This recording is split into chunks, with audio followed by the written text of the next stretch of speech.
you, gentlemen. Go TC. Good morning, everyone. I am Leroy Morrow, Deputy Chief of Administrative Operations. The agenda here this morning, some things we'll cover, some things have been covered already in the introduction. Objectives, we want to tell you where we are at this point in our project, listen to your feedback, and tell you how we got to this point and where we go from here. We will cover the project team, members of the project team that are present here today, were already introduced. We will cover the timeline.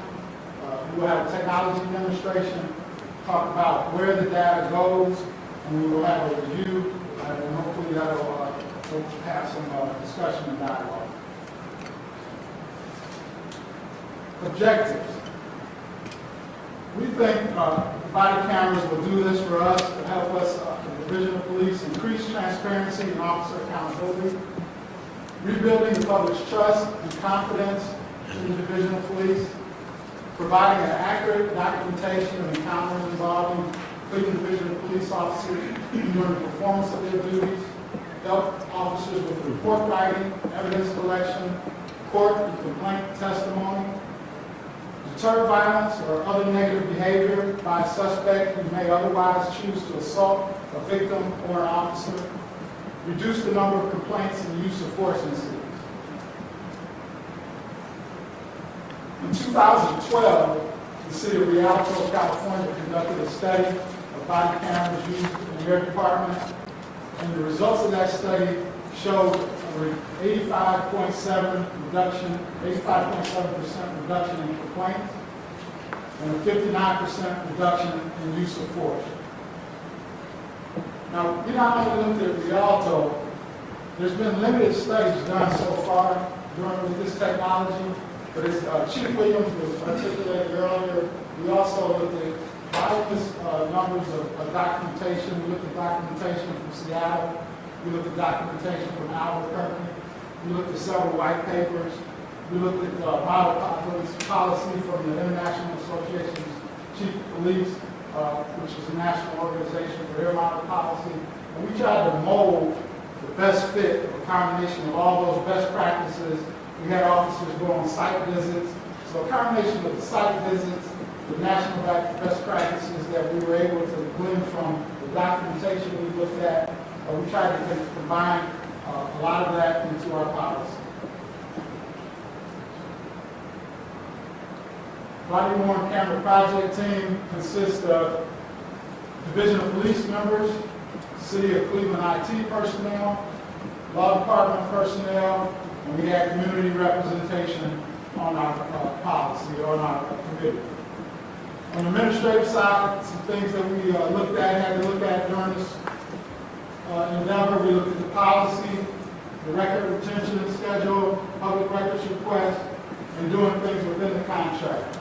On the technical side, we had the network circuits, storage solutions, power, cabling, ports, and switches. On the operations side, we have the sign personnel, actually the officers that will be getting the cameras, video integrity, the audit process, training of personnel, and the actual deployment of the camera. As Chief Williams indicated earlier, last year, June 9th through August 9th, we had a body-worn camera pilot where we issued 200 cameras in the field. 100 cameras were deployed in the 2nd District. 100 cameras were deployed in the 4th District. October 3rd, a request for proposal for body-worn camera system was released. October 31st of 2014, 11 responses to that RFP were received and evaluated. November 24th, vendor recommendations and various board approvals. And then December 12th, 2014, we started contract negotiations with TASER.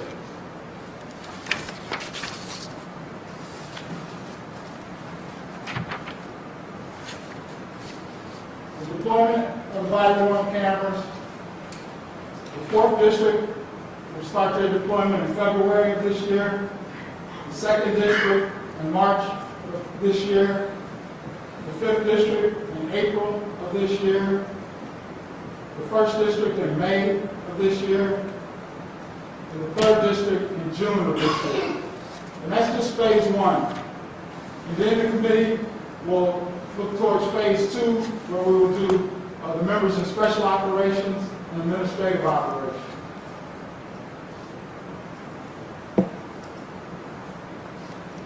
We will have a demonstration. I will save that demonstration until after the presentation is concluded. Reasons for activation: pedestrian and vehicle stops, investigative stops, pursuits and emergency driving situations, crime or accident scenes, physical violence, criminal disturbances, and criminal suspicious behavior. Those are just to name a few.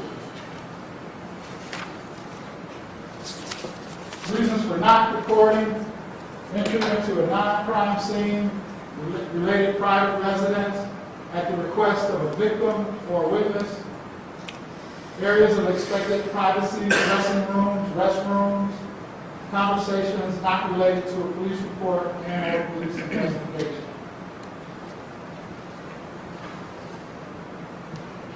The committee looked at several ways to store the data, and the committee came up with the recommendation that we would use evidence.com cloud-based storage system to store our data. The diagram that you see before you gives a demonstration or an overview of how that system would work. The first picture you see there is the body-worn camera. The officers would dock the camera, and the dock, it looks just like what you see there. Each dock has 6 bays in it. Enough docks for every officer. The officer would dock the camera in there. It also charges while it's docking. This is a close-up. The evidence is loaded through a secure site. Several copies of each. And then it goes to evidence.com, where the officers can search it, they can tag it, and when I say tag it, they have to put certain identifiers in there, and then we can share the information with other law enforcement agencies, prosecutors, and use it for our public records requests.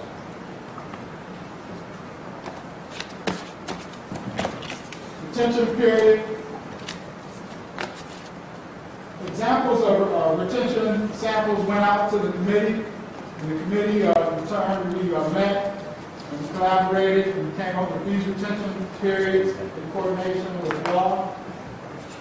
Permanent retention would be homicides, sexual assaults, and related scenes. 5-year retention period is critical incidents, use of force, citizen complaints, all arrests, search warrants, felony crime scenes, legal pursuits. 1-year retention period for misdemeanor or misdemeanor crime scene. 180-day retention period for traffic stops where no citation is issued. Citations issued without an arrest, and citizen encounters. One retention period that you do not see up there, we have an administrative retention period, and that's for documentation that may have been recorded in error, or officers have certain things they need to do on a daily basis, such as recording on the camera that the unit is functioning and working. That recording and evidence will only be stored for 90 days. I went over briefly when the cameras will be worn. We will be following Ohio public records laws in regards to public records. The database of videos is stored on the cloud system, evidence.com. Redaction of videos if needed, and I covered the retention period. Again, just to recap, the first phase will be the 5 police districts. The second phase will be administrative and special operations. I covered the storage. The cost of the program has been allocated $2.4 million for the cost of this program. We can further discuss that after the presentation. The committee did discuss discipline for improper use of the cameras. And we have vetted that, and we have something initially in place, and we have some thinking where we want to go in the future on that. If I can just say, the city purchased 1,500 cameras, 1,125 Axon body cameras, 375 flex cameras. The cameras do record in audio and video. The officers will inform citizens that they are recorded. The system has a 30-second buffer, which is just video, no audio. The officers will not be able to alter or delete the video. The city purchased 250 docking stations and video storage. As the Chief Williams mentioned, training has started in the 4th District. We are running 3 training sessions a day for the rest of the week in the 4th District. We have several different types of users in the system based on permissions. We have basic users, standard users, and then professional users, different types of licenses that are purchased. TASER will assist in the installation, training, and setup throughout this deployment. That completes the presentation, and I will turn it back over to you. Sure. And what I'd like is maybe DC Morrow, why don't you come to the table as I know a couple of my colleagues have some clarifying questions. Maybe Larry Jones, if you could assist us and go to the particular slide. Say if it's a slide about objectives, just put that up there. Or if it's a slide around timeline, if you could put that up there. Maybe go to the beginning of the questions. So I have a couple questions, and I know in a minute we're going to get to see some actual video footage. Right. Maybe do we want to do that now, Chief, or should we go into the questions? What do you think? Through the chair of the committee, we'd like to do a demo with the actual cameras. Okay. So that Officer Cox and Sergeant Sergeant Melzer can actually come around and let you actually see the camera in operation. Sure. You can kind of touch it and hold it and, see what it's all about. And that may answer some of your questions. Great. Or it may prompt some more questions, and we can go from there. Yeah, before we do that, we have a couple video clips that we like to show from the actual body cams. All right, let's do it. And do we have audio hooked up to these clips? Is there audio in there? There is, but we may need to put the mic for Okay. the cameras.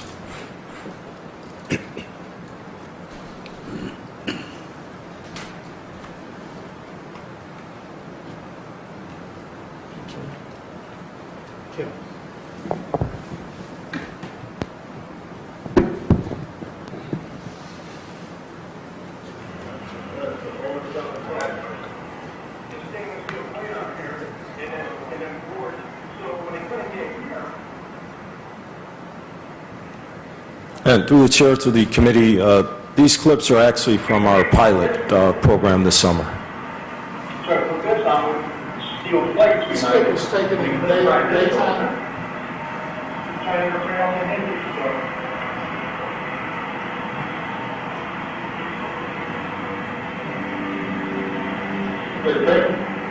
Sprayers. I don't know, I'm going to try it out. I have some new inventory.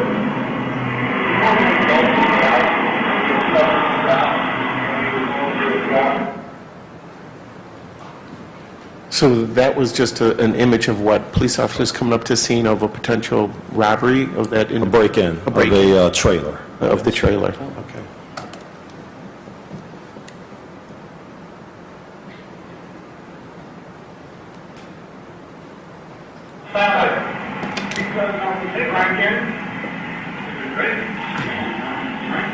And this, of course, is a nighttime image from the cameras.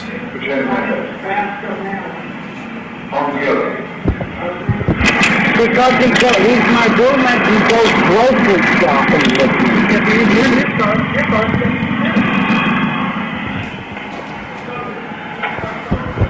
No, they tried to steal it from my house.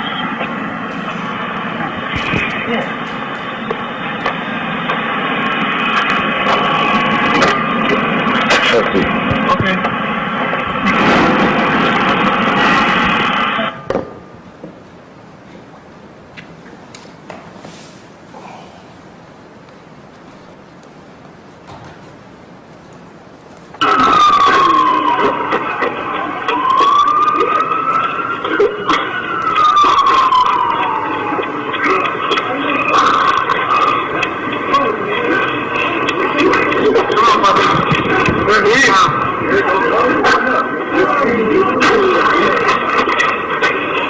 And this, of course, is a Cleveland officer assisting with CPR on a small child. Good job, brother. Breathe. He's breathing. Not by the top. Yeah, see him at the... Let go. Let go. Oh my God. Oh my God, please.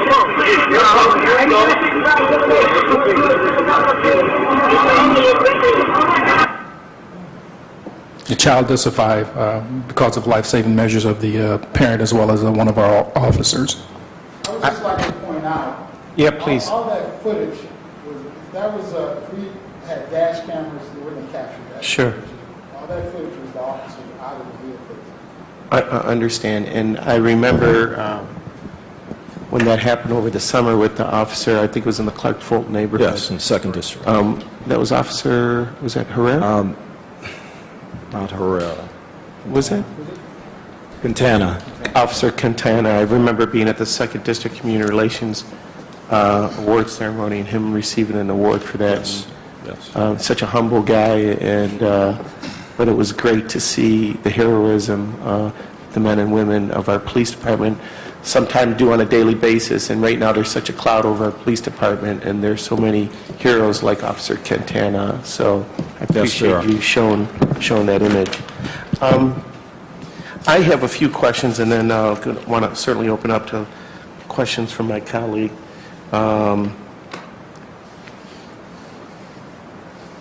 Before I get into questions, Councilman Polensek, Conwell. Anyone else? So, DC Morrow, in your presentation, you said 1,500 total were delivered, 1,125 were at actual body cameras. The flex cams, are those the ones on the glasses? Counsel to the chair, that is correct. And what would, what's the advantage of using one over the other? It gives a different point of view from that the officer is going to see. And also, if people are different heights, it may be more appropriate for them to wear the one on the glasses versus to one, the other type that we purchased. Okay. And do both of them have the same ability to capture audio and video? Chair to the council members, yes, that is correct. Okay, great. And you spoke of there kind of three levels of users, the basic, the standard, and professional. Describe that. What do you mean by basic? I mean, I know what the words mean, but... Well, Chair to the council members, for ease of explanation, the basic users are going to be primarily our patrol officers.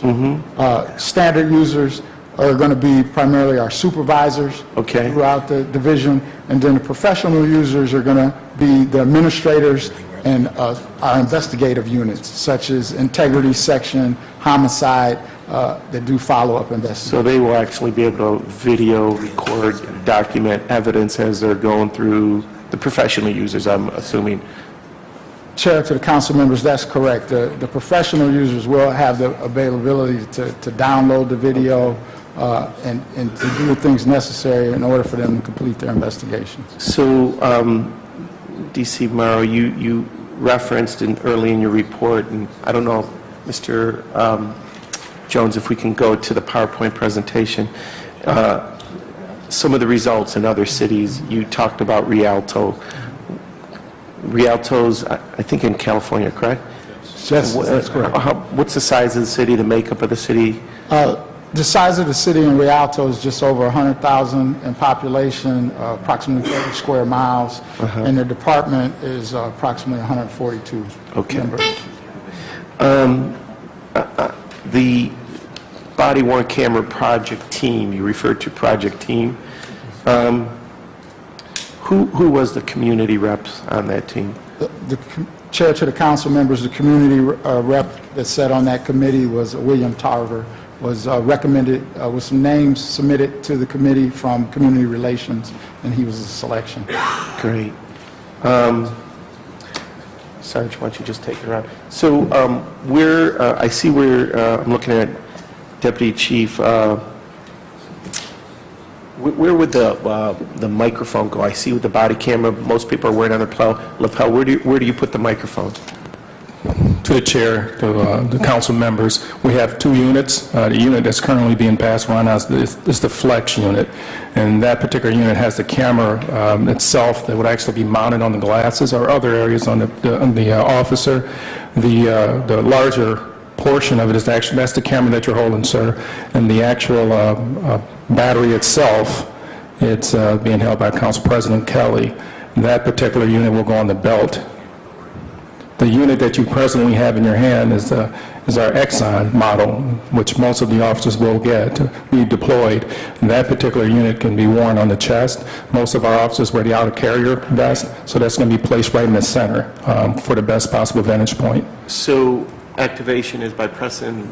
The activation for that particular unit that you have in your hand, as well as the one that Council President Kelly has, is the center big button right in the center where you have your finger now. You press that twice within a second, and you hear the beep there twice that lets you know it is now in the event or recording mode. At this particular juncture, I am being recorded because you have it pointed at me. So when the light turns out red on there, gives an indicator, audible and visible as well, that the camera itself is now in the event or the recording mode. Okay. No, well, I don't have and then they press and hold it. In order to deactivate the unit or stop recording, you push the button, press and hold the button for approximately 1 to 2 seconds. You hear a long, probably about a 2-second beep that indicates to the officer that the recording has stopped. The camera is not off. It goes into a buffering mode, but it goes into the buffering mode and the recording itself stops. But the camera is constantly looping for 30 seconds in case we can record pre-event 30 seconds. So the green LED just signals It's on and It's on. activated. Correct. Once it's red, then it's recording. then it's recorded. Yes, sir. Great. And potential battery life, I know we're backing these up after every shift they're going in and putting in, but what's typical battery life and storage, video storage? How many hours? The councilman, all the council members, approximately 12 hours of battery life.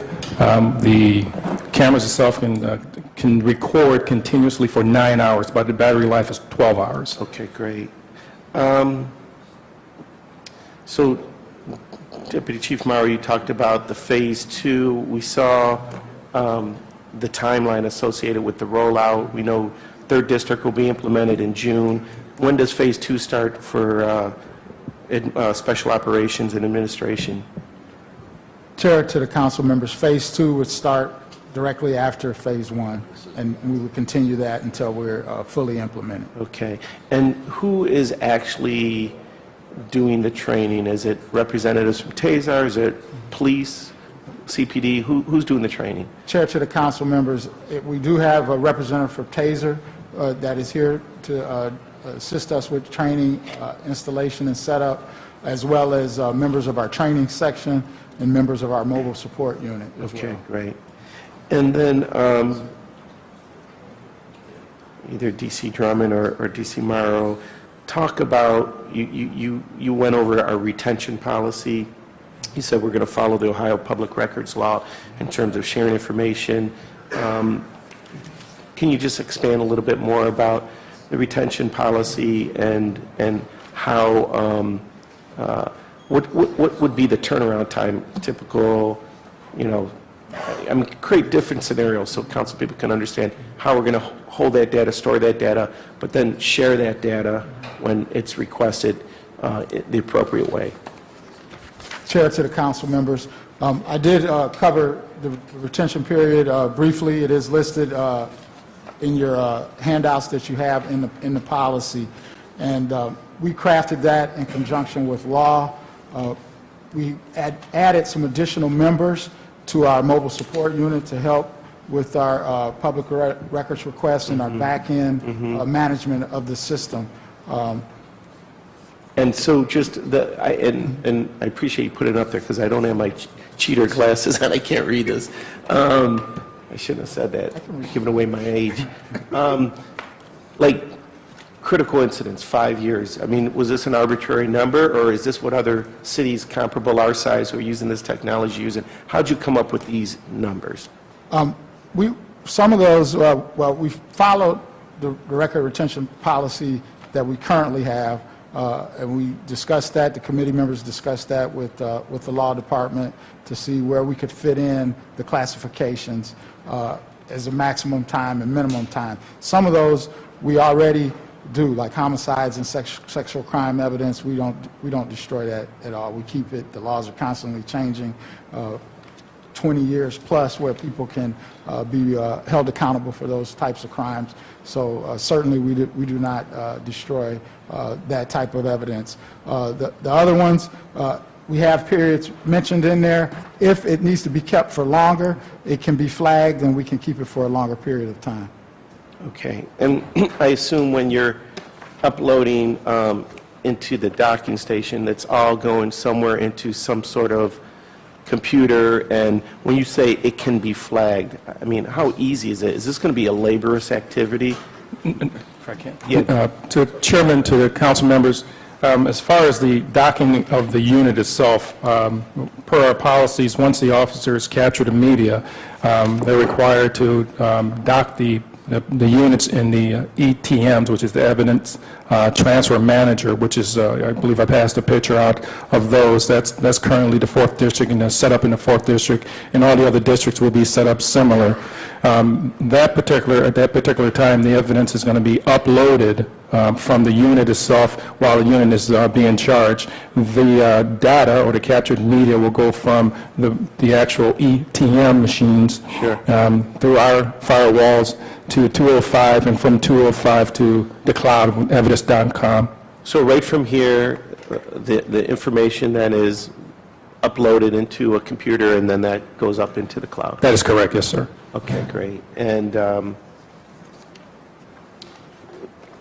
this is, I see, obviously, we got a deadbolt on there. It's a secure room. Talk about that. Yes, that's correct. Part of what we want to do is make sure that the cameras themselves and docking stations are secured.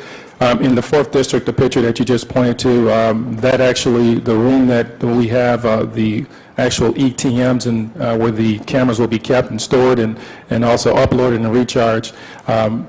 That particular room is actually, you actually have to pass through the OIC's, the Officer in Charge's office, in order to get access to that particular room. We have our safety protocols in place and accountability efforts to make sure that when the officers receive their particular units, that they sign the units out and also that they sign them back in. So is the 4th District, is this room, is it live now? That is absolutely correct. That room is live and running, and officers are currently on our streets with the units and recording. Okay. All right, well, let's jump into some questions here, and I have Councilman Kelly, Polensek, and Conwell on the list. Councilman? Thank you, Chairman. And you asked one of my main questions, which was how the retention periods were crafted. Is it in line with public records laws and retention, and you're confident about that? No. To the chair, there, Councilman, that's correct. We're confident. We sat down with the law department, which vetted everything. Also, we previously had cameras as well. We had a few dash-mounted cameras in several of our cars, so we had a retention period already established. So we kind of modeled it after that, and also stayed within the confines of the current public records laws. So we're very confident. Thank you. And through the chair, will those be? You're going to be recording a lot of sensitive, not so pleasant things, and it's going to be sensitive to families. Are you able to redact some of the audio? Are you able to, how do you protect privacy when it's appropriate? To the chair there, Councilman, to your point, we're very sensitive to what you just referred to.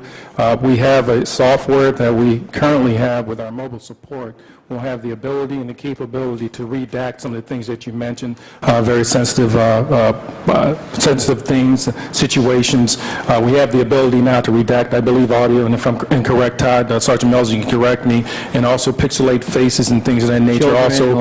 That's correct. We have the ability right now. That's why we added additional personnel to our mobile support to assist us in the public records request and also the redaction. Okay, thank you. Those are my questions, Mr. Chair. Thank you. Thank you. One of the things we didn't get into, but I appreciate you, and I just want to make this comment, you sharing the policy around use of the cameras. I understand that this kind of is a working document. Chief, do you want to comment on the policy for using the cameras, what the expectation is? Yes, through the chair to the committee.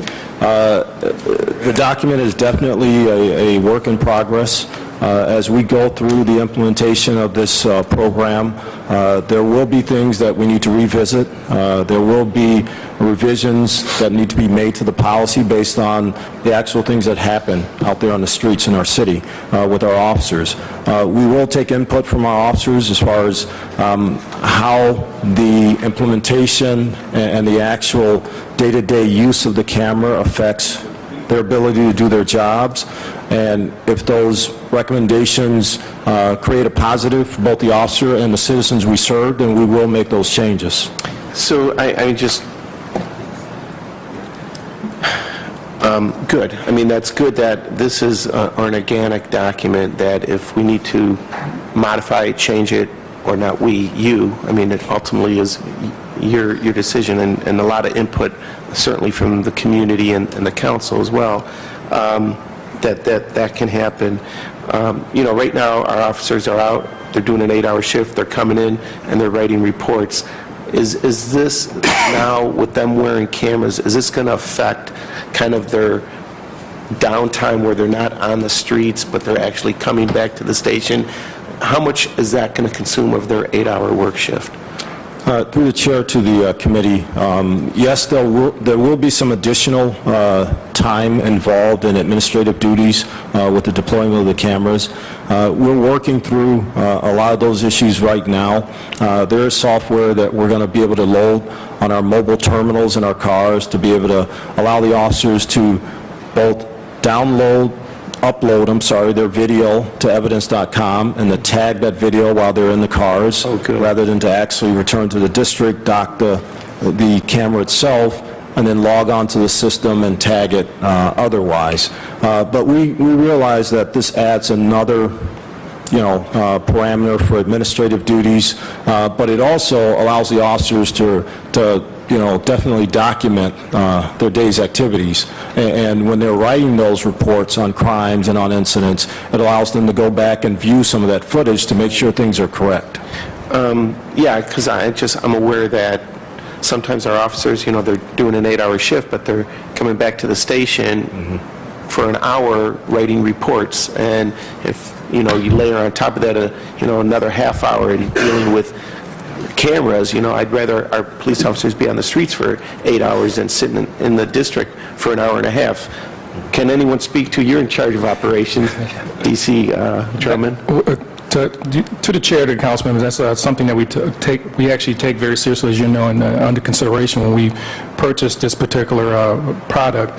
Part of it, the training, is the functionality of it. We wanted to make sure it was something that's easy to use for our officers or anyone, and it is. It's relatively easy to use. The camera itself, you actually saw it as we passed it around, the functionality of it, and also the officers, the administrative layer that the chief just talked about, which is actually tagging it, actually going into the system, tagging it, the actual incident itself. We made that very simple as well. So although it's another additional layer, it's a relatively simple and quick. It's nothing complicated. The training session itself with the TASER representative as well as our training staff, the TASER representative is about 2 hours that he takes to actually go through the functionality of the unit and also tagging and so forth. And our training section can actually go into the meat of the policy. And it's relatively simple, and we wanted to make sure, again, so the officers are not taking an hour for the administrative task, but just a lot quicker because of the ease of use and the functionality of the system. Has there been any thought or consideration to the presenters about, once officers are trained using this technology, like a year down the road, kind of a refresher to make sure that they're comfortable with it, proper protocols are being utilized? Can anyone speak to that? Sure. Through the chair of the council committee, that's going to be a part of our ongoing in-service program. All of our new cadets, as they graduate the police academy or as they're in the academy, will be issued a body cam, and that will be a part of their training to be certified in use of the body cam before they graduate. So they'll come on the streets actually with the device and also having been trained with the device during their time in the academy. And again, within this protocol package, I would assume that if certain officers have a tendency to not have it on or use it, I mean, is there going to be any retraining? Are there any repercussions for not having it on? Can you speak to that? Yes, through the chair to the committee. You know, the non-use or misuse of this and any other equipment is subject to the disciplinary process for the division, and that's in the policy. Officers that, after a certain period of time, that fall into those categories where they don't use the camera as appropriate or where they don't use the camera at all will be subject to the disciplinary process. And along with that, of course, there is retraining to make sure that the officers understand the policy, understand the usage of the camera itself, so that we don't have a reoccurrence of that. Right, okay. Councilman Polensek? Thank you, Mr. Chairman, my honorable colleagues, to the director, to the chief and command staff.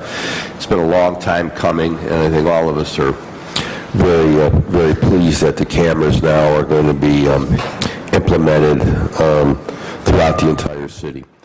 I'll just take up where the chairman left off.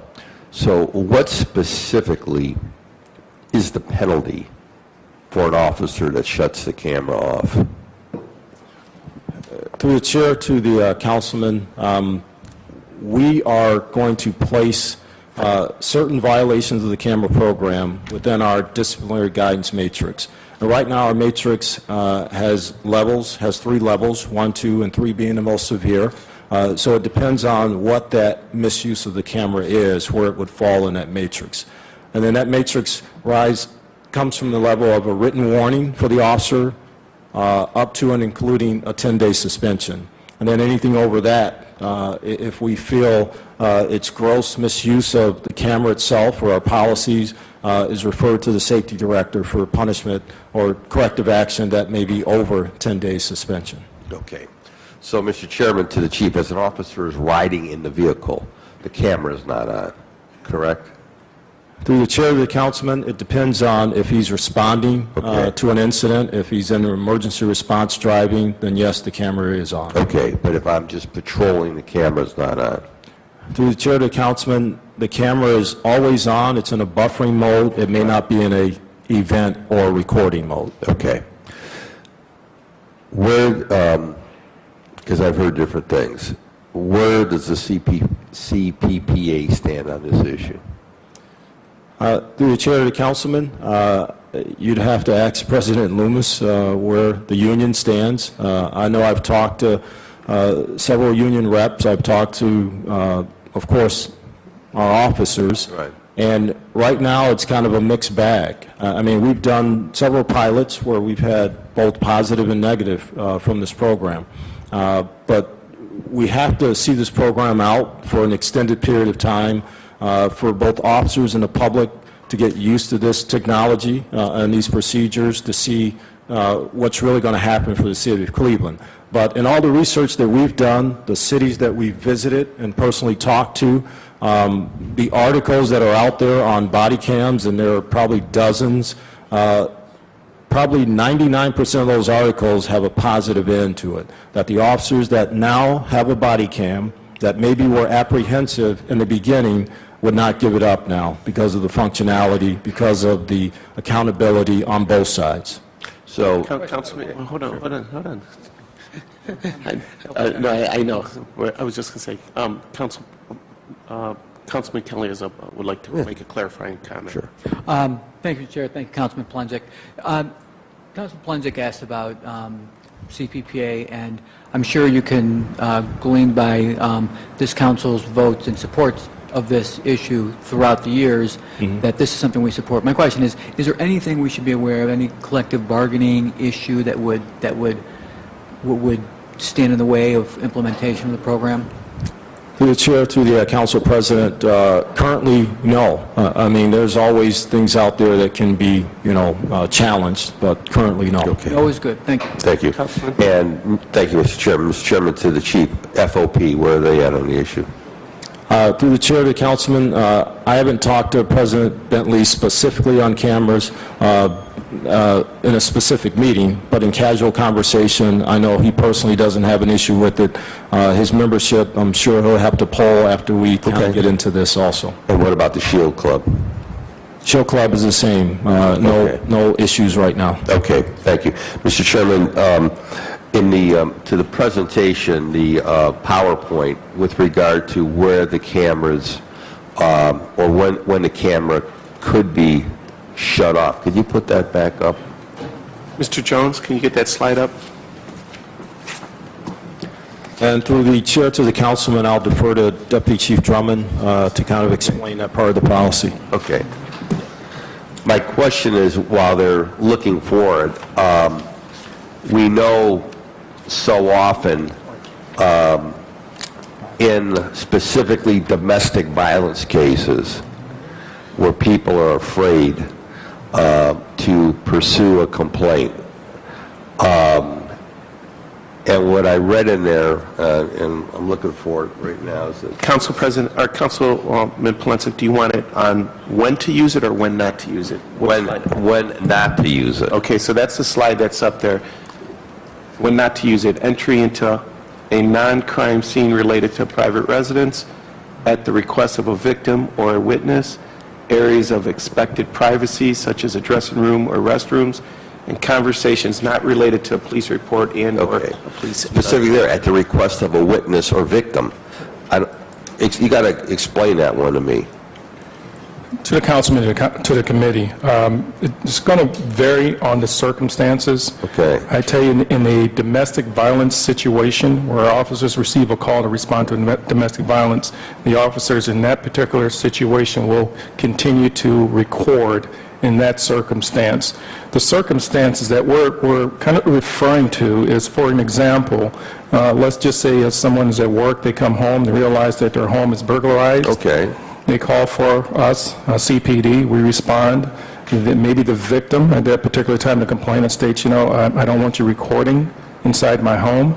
At that particular juncture, she said the officer has two options.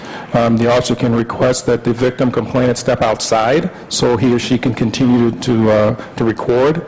Or if she says, no, I want you to come inside, the officer at that particular juncture will call for a supervisor. The supervisor will respond. The situation will be explained in that particular time. Supervisor will make that decision whether or not that the officer will continue to record. But if he records, it's going to be outside. If the officer goes into the home at that particular time, the unit will then be placed into the buffering mode versus the event mode. Okay. Because I think that's got to be very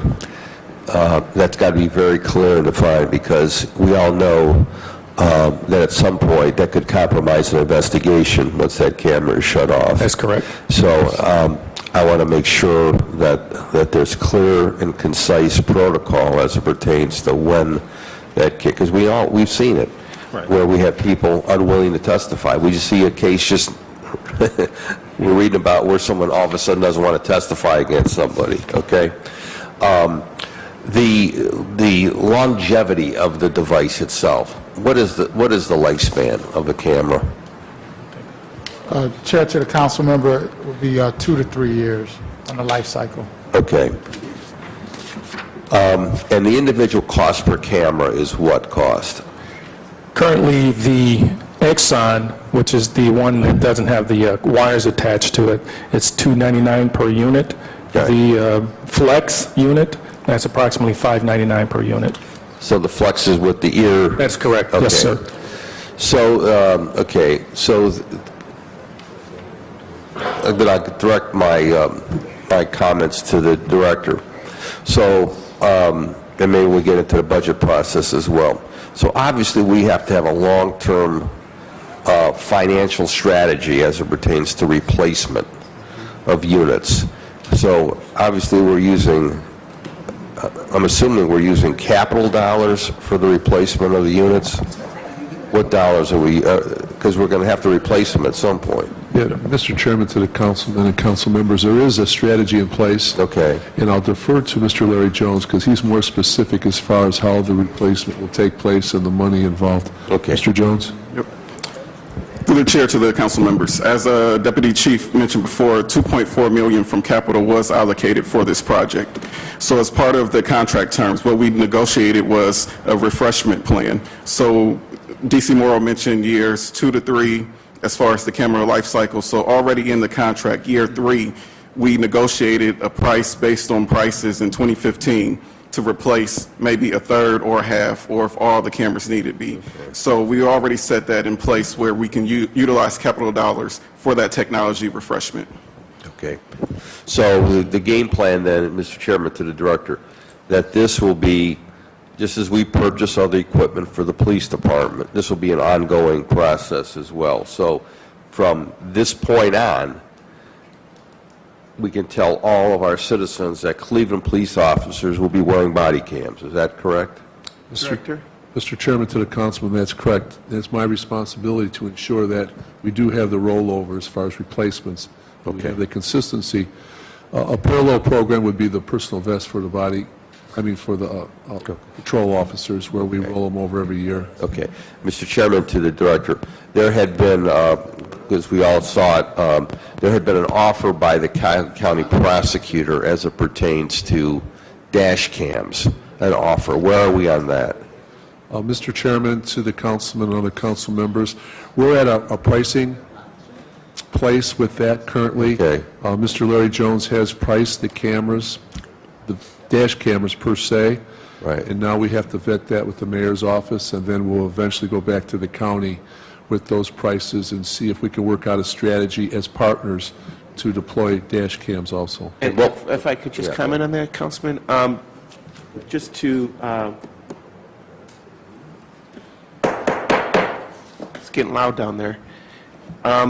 Just to my colleagues, this conversation, it's a fluid conversation. There's dialogue going back and forth between the county prosecutor's office and the mayor's office over this issue. But I want everyone to understand, and Councilman, you hit it on the head, there has to be a solid retention policy in place and replacement strategy.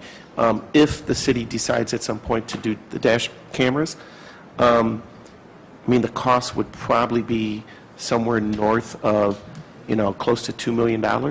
And then that's just to implement it if we want it in every vehicle. And then you tack on another probably 20%, Mr. Jones, I think would be accurate in terms of what your annual operation cost would be for operating that type of system. Are those fair numbers, Mr. Jones? To the council through the chair to the council members, as the director mentioned, we're in the process actually gathering that data. There's many different quotes for different systems. So what we want to do collectively internally is gather all that information. Then we can actually present to the mayor and work through those decisions and price points. And the only reason I throw that out there is this is, again, an ongoing dialogue that's happening, and but it's going to have significant budget impacts, not just in the initial acquisition, but just annually, every year for operations and replacements. Councilman Palencia. Thank you, and I hope that once you receive those figures, that you'll share those with the council as well, specifically the safety committee and the chair. To the director, to the chief, who will not wear body cameras? Chief? Through the chair to the councilman, the plan is to equip every officer within the division, but of course there are officers within the division at certain times and periods that do not perform a public function. So we have to really evaluate whether or not it's feasible to assign a camera that's not going to be used 80 to 90% of the time. We're looking at several options. One option would be to have a cache of cameras in certain units that can be used by any member of that unit when they actually go out to do investigative work, interviews, a crime scene, and things like that. If that officer wants to use it for secondary employment, if that officer gets redeployed, of course, to a frontline position, then that officer definitely has a body cam. But we're working through all that now. But the plan is to equip every officer out there with a camera. So commanders, district commanders will wear body cams. Through the chair to the councilman, I will wear a body camera. That's what I want to hear. That's what I want to hear, because if we're going to ask the rank and file to wear them, then I believe the bosses should wear them as well. Because that's got to be the message. It's got to be from the top down. This is going to be the policy. We're going to wear the cameras, and we're going to utilize them like everybody else. DC Drummond, you want to comment on this? To the chair, to the council members, you're correct, Councilman Polensik. As a matter of fact, one of the first things, one of my first mandates to District 4 Commander Deon McCauley was that he put aside one of the units for me so I can get it immediately, and I have it currently with me as we're speaking now. You're absolutely right. During the pilot program last year, I had one assigned to me as well, award every day and recorded as well. So you're right, it will be assigned to every member, including the chief, on down, and I already currently have mine. Okay. So you're correct. And then my last question, comment. I know how their position on one's uniform. What's to keep it from coming off? It looks like it's just a clip. To the chair, to the council members, the units themselves are very secure, but, and this is very important, we want our officers, if they're in a physical struggle, we don't want anything that's going to prevent them from escaping. For an example, our ties, when we're in the long sleeve, they're made to pull away so Right. no one has a weapon they can use against Right, I them. understand And the that. same concept applies with the cameras. If they're in a struggle, we don't want anyone to be able to grab something, so these cameras are meant to break away from the officer so the person that's assailing the officers won't have something to hold on to. But they are very secure. If the officers are in a foot pursuit, they will not come off. If the officer's in a physical fight and is grabbed and pulled out, it will release from their person. So the other departments that you've looked at have the same concept camera? That is correct. It can be taken off. To the chair, to the council members, that's correct. Okay. Mr. Chairman, again, I'll wrap it up. I've always maintained that we need to supply the best equipment possible, the best technology possible for our men and women in blue, the thin blue line, which I tell my citizens. I believe this is going to greatly improve law enforcement in the city. It's going to make police officers safer. It's going to make our citizens safer. I think it's going to go a long way into restoring confidence out there in the community, because now when they are talking to a police officer, they know they're on candid camera. And the abuse that I have seen firsthand dished out by some individuals toward police officers, I believe that's going to greatly change if they have any brains about themselves. On the other side of the coin, I've also seen officers in my time who have taken an attitude with people right out of the gate, and I think that's going to change as well. So I'm looking forward to the implementation.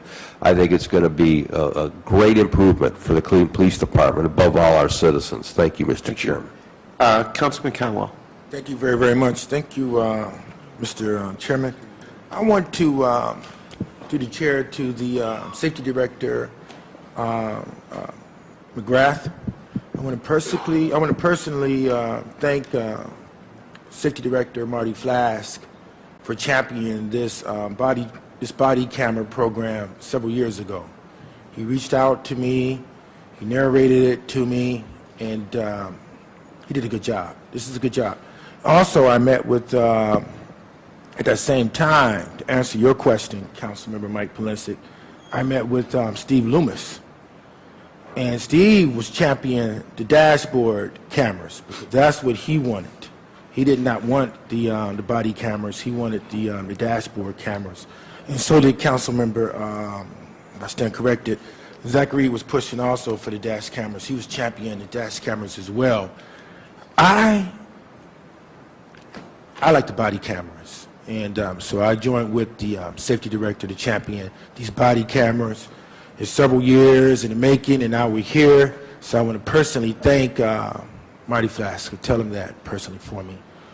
The you guys, to the chair, to the safety director, you evaluated the body cameras in the 4th District. Is that correct? Mr. Chairman, the councilman, I'll defer to Chief Williams because he was at the point for this project during the last 6 or 7 months when they did the second pilot project. Chief? To the chair of the councilman, that's correct. We demoed this last pilot 100 cameras in the 4th District. Can we have a copy of your evaluation process and what tools that you use to evaluate it so we can look at any issues or concerns or any risks that was involved with it, and we can look at your pre as well as your pre and post test? Because you're here today, I mean, you're telling me things, but evaluation process will give me the documentation. Through the chair of the councilman, we can get you that. All right, thank you very, very much. And Mr. President, you need to see it as well as the chairman of safety. I'm not saying anything is wrong with it, but it would tell us lessons learned. Because you, through the chair to the chief, you evaluated this model for how many months? Through the chair of the councilman, the last pilot was 3 months, but we also conducted additional pilots early in the year in 2013. Okay, I need to see that. And when will you have it for me? Through the chair of the councilman, we can get it to you sometime this week. Okay, thank you. Through the chair to the Deputy Chief Drummond, did you evaluate, because I was listening to Councilmember Mike Polensik, he was talking about, this is kind of like, this will fit in with the police culture. So did you evaluate not only the body cameras, but the police, the patrol officers, let's say character with the body cameras, their behavior toward the body cameras, their attitudes, the motivation to use the body cameras or to reject the body cameras? Did you measure that through the chair to D.C. Drummond?